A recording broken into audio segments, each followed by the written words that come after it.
নমস্কার বন্ধুরা, ইলেকট্রিশিয়ান বিশ্বজিৎ চ্যানেলে আপনাদের সবাইকে স্বাগত। আশা করি আপনারা সবাই ভালো আছেন। আজ আমি আবার একটা নতুন ভিডিও নিয়ে এসেছি আপনাদের কাছে, এবং এই ভিডিওতে আপনারা দেখতে পাবেন নেচার আর্থিং এর ভোল্টেজ কিভাবে চেক করবেন এবং কিভাবে বুঝবেন যে আপনার বাড়ির আর্থিং ঠিক আছে না কি খারাপ হয়ে গেছে। সেটাই আমি আজকে আমার এই ভিডিওতে দেখাবো এবং আপনাদেরকে শেখাবো। তো পুরোপুরি আমার সাথে এই ভিডিওর সঙ্গে থাকুন, তাহলেই বুঝতে পারবেন কিভাবে আর্থিং চেক করা হয়, টেস্ট করা হয়। এবং আমার ভিডিওটা যদি আপনাদের ভালো লেগে থাকে তো অবশ্যই আমার ভিডিওটি লাইক, কমেন্ট এবং শেয়ার করে দেবেন। আর যদি আমার ভিডিও আপনারা বরাবর দেখে আসছেন তাহলে আমার চ্যানেলটিকে অবশ্যই সাবস্ক্রাইব করে দেবেন। তো আর্থিং চেক করার জন্য সর্বপ্রথম যেটা আপনাদেরকে নিতে হবে সেটা হচ্ছে গিয়ে একটা মাল্টিমিটার এবং একটা বোর্ড। যে বোর্ডের রাইট সাইডে থাকবে ফেজ, লাইট জ্বলছে দেখতে পাচ্ছেন, লেফট সাইডে নিউট্রাল এবং আর্থিং, তিনটি উপস্থিত থাকতে হবে। সেই বোর্ডেই আপনারা চেক করতে পারবেন যে আপনার বাড়ির আর্থিং ঠিক আছে নাকি গেছে।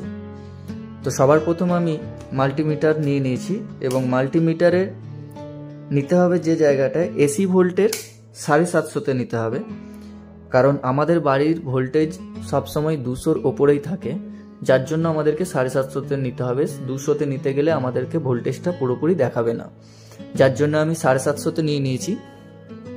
750-তে নিয়ে নেওয়ার পরে এরপরে সবার প্রথম আমরা যেটা চেক করব সেটা হচ্ছে নিউট্রাল এবং ফেজে ভোল্টেজ কত দেখাচ্ছে।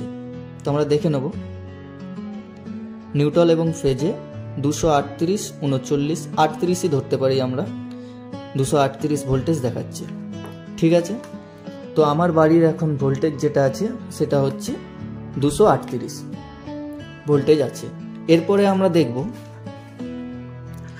নিউট্রাল এবং আর্থিংয়ে কত ভোল্টেজ দেখাচ্ছে। নিউট্রাল এবং আর্থিংয়ে আমার ভোল্টেজ দেখাচ্ছে 4, 5 মানে 4ই ধরতে পারেন, 4-এর মধ্যেই রয়েছে, 4 আমার ভোল্টেজ আছে। তাহলে নিউট্রাল এবং আর্থিংয়ে আমার ভোল্টেজ আছে 4, এবং নিউট্রাল এবং ফেজের মধ্যে আমার ভোল্টেজ আছে 238।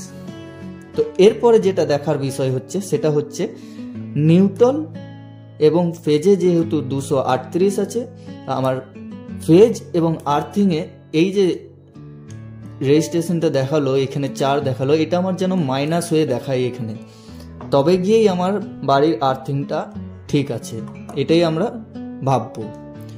দেখি আমার এখানে 234 দেখাচ্ছে, 33, 34,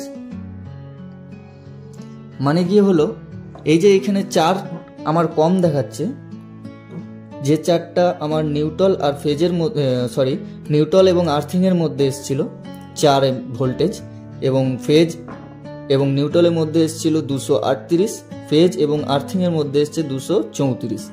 তো এই যে নিউট্রাল এবং আর্থিংয়ের মধ্যে যে 4 mm-টা 4 ভোল্টেজটা দেখাচ্ছে, এই ভোল্টেজটাই 1 থেকে 5-এর মধ্যে হওয়া দরকার। এই যে নিউট্রাল এবং আর্থিংয়ের মধ্যে যে ভোল্টেজটা আপনারা দেখতে পাচ্ছেন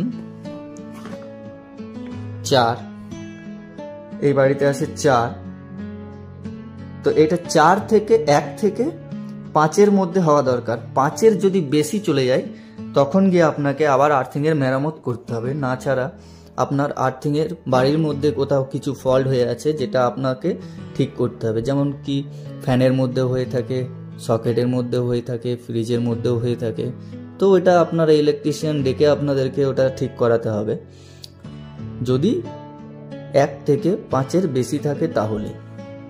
না ছাড়া 1 থেকে 5-এর মধ্যে থাকলে আপনার আর্থিং খুব ভালো আছে, ওটার মধ্যে কোনো কথাই হবে না। আশা করি আমার ভিডিও আপনারা দেখে বুঝতে পেরেছেন কিভাবে আর্থিং টেস্ট করা হয়। ভালো লাগলে আমার ভিডিওটিকে লাইক, কমেন্ট এবং আমার চ্যানেলটিকে সাবস্ক্রাইব অবশ্যই করে দেবেন। ধন্যবাদ।